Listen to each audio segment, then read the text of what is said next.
اعوذ باللہ من الشیطان الرجیم بسم اللہ الرحمن الرحیم ان الذین یرمون المحصنات الغافلات المؤمنات لعنوا فی الدنیا والآخرہ ولہم عذاب عظیم یوم تشہد علیہم السنتہم وایدیہم وارجلہم بما کانوا یعملون یومئذ یوفیہم اللہ دینہم الحق ویعلمون ان اللہ هو الحق المبین الخبیثات للخبیثین والخبیثون للخبیثات والطیبات للطیبین والطیبون للطیبات اولئک مبرؤون مما یقولون لهم مغفرۃ ورزق کریم۔ یاد رکھو، جو لوگ پاک دامن بھولی بھالی مسلمان عورتوں پر تہمت لگاتے ہیں ان پر دنیا اور آخرت میں پھٹکار پڑ چکی ہے اور ان کو اس دن زبردست عذاب ہوگا، جس دن خود ان کی زبانیں، ان کے ہاتھ اور ان کے پاؤں اس کے خلاف اس کرتوت کی گواہی دیں گے جو وہ کرتے رہے ہیں۔ اس دن اللہ تعالیٰ ان کو وہ بدلہ پورا دے دے گا جس کے وہ مستحق ہیں، اور ان کو پتہ چل جائے گا کہ اللہ تعالیٰ ہی حق ہے اور وہی ساری بات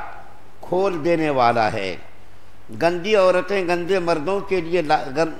گندی عورتیں گندے مردوں کے لائق ہیں اور گندے مرد گندی عورتوں کے لائق، اور پاک باز عورتیں پاک باز مردوں کے لائق ہیں اور پاک باز مرد پاک باز عورتوں کے لائق۔ یہ پاک باز مرد اور عورتیں ان باتوں سے بالکل مبرہ ہیں جو یہ لوگ بنا رہے ہیں۔ ان پاک بازوں کے حصے میں تو مغفرت ہے اور باعزت رزق۔ سورہ نور کی 23 سے لے کر 26 نمبر تک کی 4 آیتیں آپ کے سامنے تلاوت کی گئی ہے۔ پہلی آیت کریمہ کا جو مضمون اللہ تعالیٰ نے بیان کیا ہے وہ مضمون سورہ نور کے شروع میں اللہ تعالیٰ پہلے بیان کر چکے ہیں، لیکن آپ کو یہ تعجب ہوگا کہ دونوں جگہوں پر ایک ہی مضمون کو اللہ تعالیٰ نے 2 مرتبہ کیوں بیان کیا ہے۔ شروع میں جو ایک آیت گزری ہے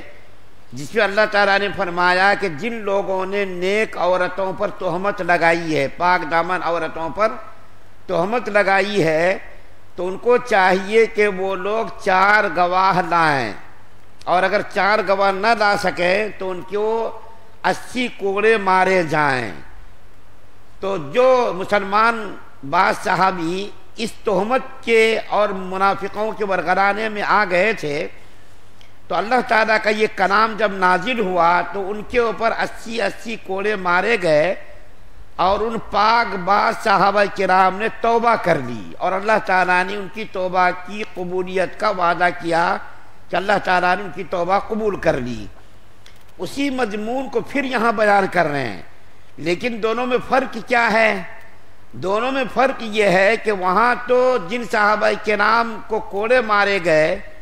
اور جن کے بارے میں اللہ تعالیٰ نے حکم نازل کیا انہوں نے توبہ کر لی، لیکن یہاں ان لوگوں کے بارے میں ذکر ہے کہ جنہوں نے مسلمان پاک دامن عورت پر تہمت لگائی اور اللہ تعالیٰ نے ان کے خلاف وعید نازل کی اور مذمت بیان کی، لیکن ان لوگوں نے توبہ نہیں کی، اپنی روش پر اپنی عادت پر قائم رہے اور انہوں نے توبہ نہیں کی۔ یہاں منافقوں کا ذکر ہے کہ اللہ تعالیٰ نے ان کی مذمت بیان کی، وعید بیان کی، لیکن ان کو توبہ کی توفیق نہیں ہوئی۔ اور وہاں شروع میں جو بیان کیا گیا تھا تو اللہ تعالیٰ نے ان کو توبہ کی توفیق بھی دی اور توبہ کی قبولیت کا وعدہ بھی کیا گیا۔ تو دونوں میں یہ فرق ہے کہ وہاں تو توبہ کر لی ان صحابہ کرام نے جو مسلمان اس تہمت میں ملوث تھے، تو اللہ تعالیٰ کی طرف سے حکم نازل ہوتے ہی ان کو احساس ہو گیا۔ یہاں منافقوں نے توبہ نہیں کی بلکہ اپنی روش پر قائم رہے، تو اللہ تعالیٰ ان کے بارے میں فرماتے ہیں کہ اللہ تعالیٰ کی ان کے اوپر دنیا اور آخرت میں لعنت ہوگی۔ جن لوگوں نے توبہ نہیں کی اور اپنی روش پر قائم رہے تو اللہ تعالیٰ ان کو دنیا و آخرت کے اندر اللہ نے ان کے اوپر لعنت فرمائی اور ان کو عذاب شدید ہوگا، سخت عذاب سے ان کو دوچار ہونا پڑے گا۔ اور اللہ تعالیٰ فرماتے جس دن خود ان کی زبان ہے، چنانچہ حدیث شریف کے اندر آتا ہے کہ قیامت کے دن کچھ لوگوں کو بلایا جائے گا اور ان سے کہا جائے گا کہ دیکھو دنیا میں تم نے یہ بدیاں کی، یہ گناہ کیے اور تم نے یہ شرک کیا، کفر کیا، تو وہ لوگ انکار کریں گے کہ ہم نے یہ سب کام نہیں کیا، نہ تو شرک کیا نہ تو کفر کیا، اور اس کے اوپر وہ لوگ قسم کھائیں گے۔ چنانچہ قرآن کے اندر اس کا ذکر بھی ہے کہ وہ لوگ قسم کھائیں گے کہ دنیا میں ہم نے شرک نہیں کیا تھا اور دنیا میں ہم نے یہ پاپ اور یہ گناہ نہیں کیے تھے۔ تو اللہ تعالیٰ ان سے کہیں گے کہ دیکھو بھائی تم نے یہ کام کیا تھا دنیا کے اندر اور اس کے تمہارے گواہ بھی بہت ہیں، فرشتوں نے تمہارے بارے میں لکھا ہے۔ تو وہ کہیں گے نہیں فرشتوں نے بھی غلط کیا ہے، ہمارے خلاف غلط رپورٹ تیار کی ہے، تمہارے پاس پڑوس کے لوگ گواہ ہیں، تو اس کو بھی انکار کر دے گا۔ تو اللہ تعالیٰ فرمائے گا کہ اچھا بتاؤ کس گواہ کو تم معتبر سمجھتے ہو، کس گواہ کو تم ماننے کے لیے تیار ہو؟ تو وہ کافر اور مشرک کہیں گے خود ہمارا جسم اگر گواہی دے اور ہمارے اعضاء اگر ہمارے خلاف گواہی دیں تو میں ان کی گواہی کو مان لوں گا۔ چنانچہ اللہ تعالیٰ اس کی زبان پر مہر لگا دیں گے، اور مہر لگانے کے بعد اللہ تعالیٰ جیسے ہی لگائیں گے ان کے ہاتھ، اس کے پیر اور اس کے اعضاء ان کے خلاف گواہی دینا شروع کریں گے، آنکھیں گواہی دینی شروع کریں گی، یا اللہ اس نے آنکھوں سے یہ گناہ کیا تھا، ہاتھ گواہی دیں گے ہاتھ نے یہ گناہ کیا تھا، پیر گواہی دیں گے پیروں سے انہوں نے یہ گناہ کیا تھا۔ تو وہ آدمی اپنے اعضاء کو لعنت بھیجے گا، ارے کمبخت تیرے ہی آرام و راحت کے لیے اور تیرے ہی عیش کے لیے میں نے یہ کام کیا تھا اور تو ہی میرے خلاف گواہی دے رہا۔ تو اللہ تعالیٰ اس دن اس کے اعضاء سے خود گواہی لیں گے، ان کے اعضاء گواہی دیں گے۔ اس کے بعد جو آخری آیت کریمہ 26 نمبر کی آیت پڑھی گئی ہے، 26 نمبر کی آیت میں اللہ تعالیٰ فرماتے ہیں گندی عورتیں گندے مردوں کے لیے ہیں، گندی عورتیں بد باطن بد چلن عورت پسند کرتی ہے گندے مرد کو، بد فطرت مرد کو، بد چلن مرد کو، اور بد چلن مرد اور گندے مرد گندی عورتوں کو پسند کرتے ہیں۔ کچھ لوگوں کی عادت ہوتی ہے چاہے اس کی بیوی کتنی ہی خوبصورت کیوں نہ ہو، اس کی بیوی کتنی ہی حسین کیوں نہ ہو، وہ اپنی بیوی کو چھوڑ کر کے غیروں کے پاس جاتا ہے۔ اور بہت ساری عورتیں ایسی ہیں ان کا شوہر بہت ہی حسین خوبصورت لیکن وہ بدچلن عورت ہوتی ہے،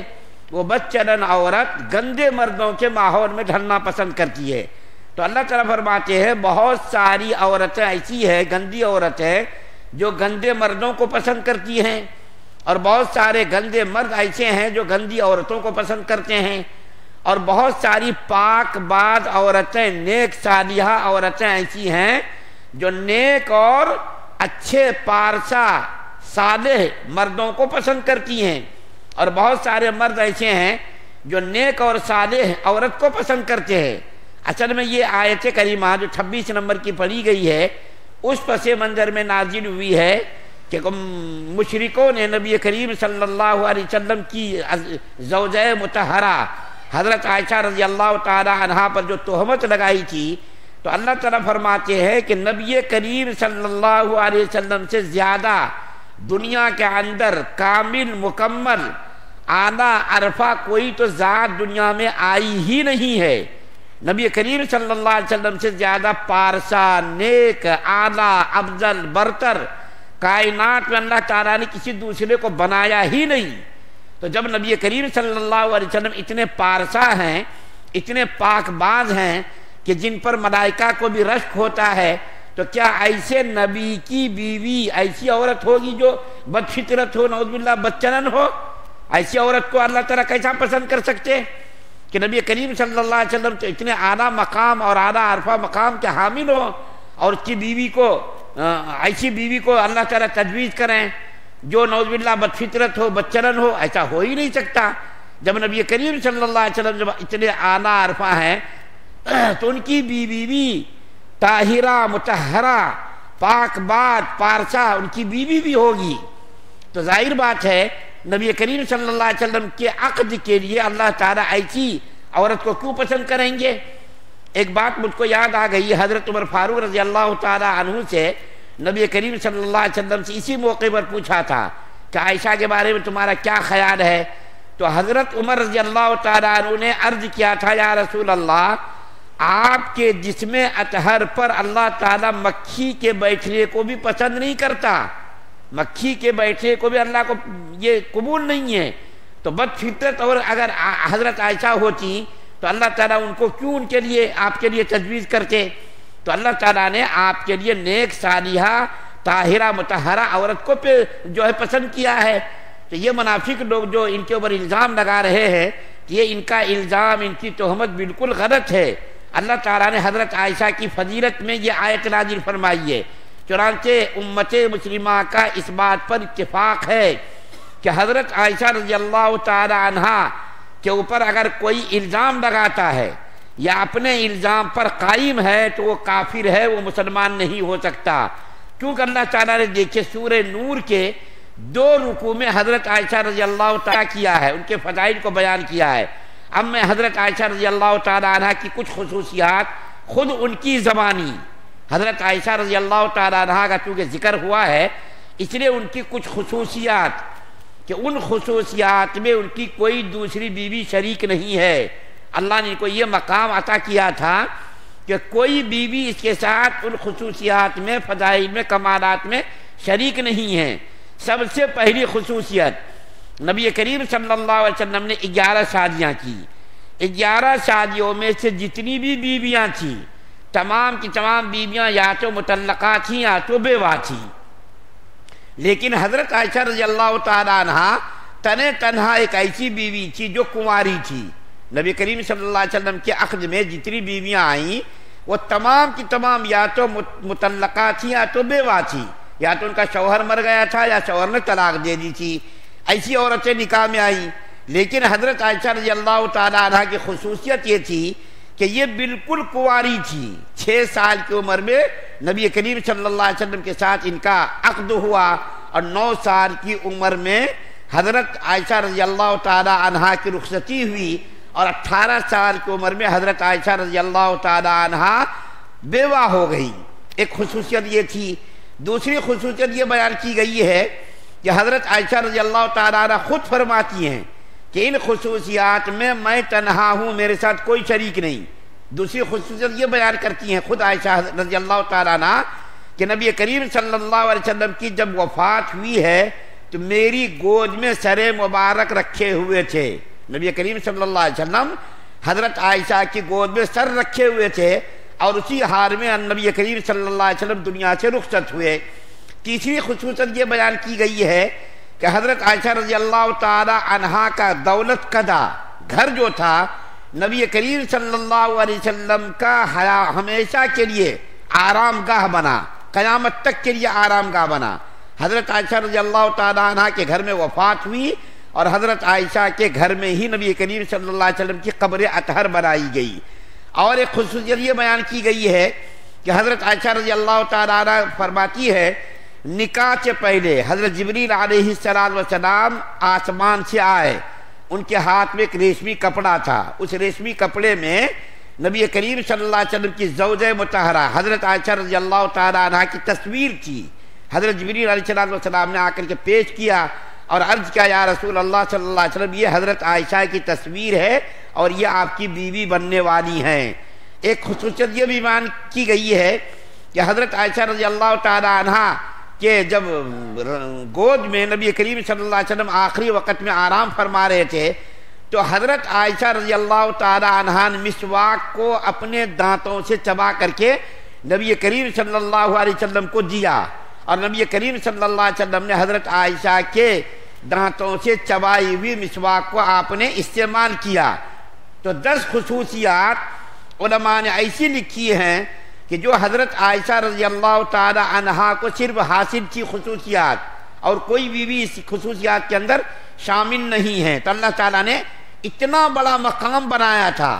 اتنی بڑی عزت عطا فرمائی تھی کہ اللہ تعالیٰ نے قرآن کے اندر 2 رکوع نازل کر کے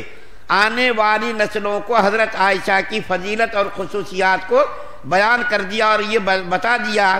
کہ حضرت عائشہ رضی اللہ تعالیٰ عنہ کوئی معمولی خاتون نہیں، بہت بڑے مقام کے خاتون۔ ظاہر بات ہے جس کی شان میں اللہ تعالیٰ 2 رکوع نازل فرمایا ہے، اس کی شان اور اس کی فضیلت کا کیا عالم، اور اس کی فضیلت کا ہم کیا بیان کر سکتے ہیں۔ اس لیے علماء لکھتے ہیں کہ حضرت عائشہ رضی اللہ تعالیٰ عنہ کی شان میں مختصر گستاخی بھی یہ قابل قبول نہیں ہے،